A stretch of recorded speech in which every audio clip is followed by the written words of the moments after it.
சக்கராத்துடைய நேரத்தை ரசூலுல்லாஹ் சொன்னார். அந்த நேரம் உங்கள் மனைவி பக்கத்துல உறங்கி கொண்டிருப்பார், உங்களது சொந்தங்கள் உங்களுக்கு பக்கத்தில் உறங்கி கொண்டிருக்கும், நீங்கள் உயிருக்குயிராய் நேசிக்கக்கூடிய உங்கள் குழந்தை உங்கள் நெஞ்சில் உறங்கி கொண்டிருக்கும். உங்கள் உயிர் போகின்ற கட்டம்.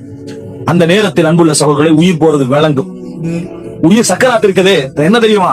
உலகத்தில் அரைவாசி, மறுமைக்கு அரைவாசி, பர்சகுக்கு அரைவாசி. உலகத்துக்கு அரைவாசி உங்களுக்கு வழங்கும், மறுமைக்கு அரைவாசி வழங்கும். நீங்க உலகத்தை விட்டு இன்னும் முழுசா போகல, ஆனால் அந்த குழந்தையை அணைச்சி நான் மௌத்தாக போகிறேன் என்ற ஒரு செகண்ட் சந்தர்ப்பம் உங்களுக்கு கிடைக்காது. சொல்ல முடியாது. நீங்க மரணத்தை உணர்வீர்கள், சொல்ல முடியாது. மனைவியின் கையை பிடித்து நான் மரணிக்க போகிறேன் என்ற செய்தி உங்களுக்கு சொல்ல முடியும்.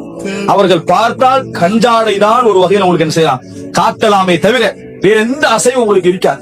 இந்த மாதிரி நேரத்தில், இப்படியான ஒரு பாரமான நேரத்தில் நீங்கள் யா அல்லாஹ் உனது சந்திப்பை நான் விரும்புகிறேன் என்று உங்கள் ஆழ்மனது சொல்லுமாக இருந்தால், உங்கள் ஆழ்மனது அதை அங்கீகரிக்குமாக இருந்தால், அல்லாஹு தஆலா அவரது சந்திப்பை விரும்புவான் என ரசூலுல்லாஹி ஸல்லல்லாஹு அலைஹி வஸல்லம் சொன்னார்கள். அந்த நேரம் எனது குழந்தை, எனது மனைவி, எனது இன்பங்கள், எனது வேலைகள், நான் மௌத்துக்கு விருப்பம் இல்லை என்பது போன்ற உணர்வுகளை நீங்கள் வெளிப்படுத்துவீர்கள் என்று சொன்னால், கரிஹல்லாஹு லிகாஹு, அல்லாஹ் அவரது சந்திப்பை விருப்பான். நீங்க என்ன உணர்வோடு வாழணும்? என்னை படைத்தவனை நான் சந்திக்க போகிறேன், எனக்கும் இந்த மகனுக்கும் மனைவிக்கும் உறவை ஏற்படுத்தியவனை சந்திக்க போகிறேன். திருப்பி அவன் ஏற்படுத்த மாட்டானா?